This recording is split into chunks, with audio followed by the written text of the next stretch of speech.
Hello, I'm Courtney Fingar, Editor-in-Chief of FDI Magazine. We're here in Cannes for MIPIM 2017. We've just concluded an FDI panel talking about creating digital impact, followed by FDI Awards, where we presented recognition for winners of various awards and rankings that we do throughout the year.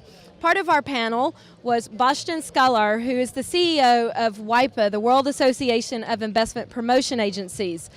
Bostjan works closely with agencies around the world, in particular those from developing markets, helping them overcome the challenges that they have as they carry out investment promotion activities. Now, Bostjan, it's always difficult doing investment promotion. It seems to be particularly difficult at the moment. There's so many political uncertainties around the world. This is impacting trade and investment and the general business climate. What kind of mood are you seeing from your members, and what advice would you give for how to ride out all this uncertainty?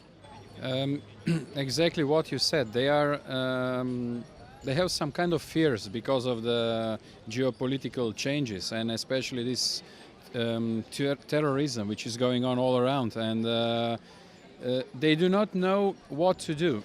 They are aware that there is a lot of money around. The investors have money, but they are keeping it because they are not sure of if the markets are stable to make, let's say, serious investments. They are telling us that there are still mostly portfolio investments and let's say financial into the services, let's say investments to services. But they would all like to attract more greenfield. Of course, it's normal. But for this, the investors need a bit more trust. So the countries that you mentioned, let's say the least developed or developing ones, are more, of course, facing this kind of problems. Even because of the political situation in their countries. And Africa, for example, is always a bit a challenge for investors, but recently they are telling us that it's a bit better situation.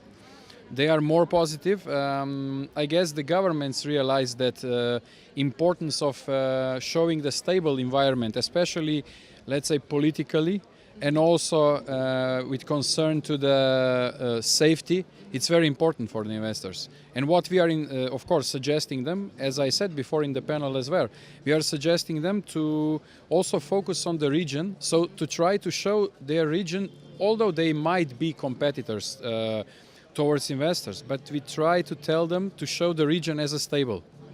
Focus on the regional offer. So focus on the regional offer. Of course, they would not promote the whole region, I mean each particularly, but if they become partners, if they, let's say, show the region as a stable one, and then of course the investor at least will trust to invest to that particular region. Why to go to this region and not to the other region? Because of stability. Now, the cover story of this month's FDI magazine is tourism. And of course, we're reminded of it standing here under the palm trees in a beautiful touristic location. It seems to my observation that investment agencies used to keep tourism to one side and try to focus on what they considered the real investment, but increasingly there seems to be an awareness of the impact that tourism investment can have on the economy and on the wider investment offer. Is this something you're seeing, and what relevance do you think it has? I can say directly from my experience. I used to have the Slovenian IPA, which was also promoting tourism. Although, as you say, they are still keeping away, so the tourism again went off from the main promotion. But what I was always saying is, the first you come to one country, like for example to Cannes, and you see this beauty around, so you like it. If you like the people, then you start maybe the trade first, and then you develop it into the investment.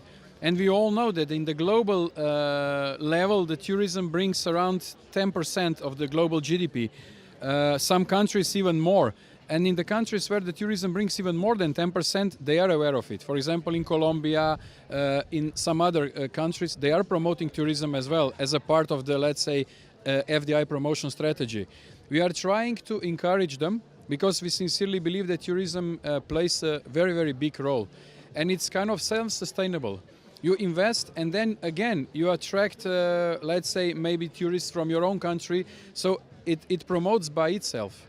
And I was, for example, recently visiting the UNWTO, so the United Nations World Tourist Organization, and we had the serious discussions that to put tourism more into the agenda of FDI, and they are already discussing about this. So it's not new. They are aware of the importance of the tourism, but in reality, we should just go step forward. Yes, and they actually fit together quite nicely, and I think we'll continue to see more of this trend. I'm glad that today you also told that you are, let's say, you started to focus also on the tourism. If we will be more that will support tourism as a, let's say, very big potential, but not only investments to hotels and as majority believe that this is the investment to tourism, but to the whole infrastructure, maybe even to promotion of the tourism in a manner like development of the new products. There are enormous opportunities to invest into tourism. And by itself, because of the nature of the branch, of the sector, it's much easier. Absolutely, and some of the infrastructure that supports tourism is good for the entire investment offer because it enhances connectivity. Sure. So I think it all makes sense. We'll be continuing to cover this trend, and thank you very much for your time, Bostjan, and thank you for tuning in.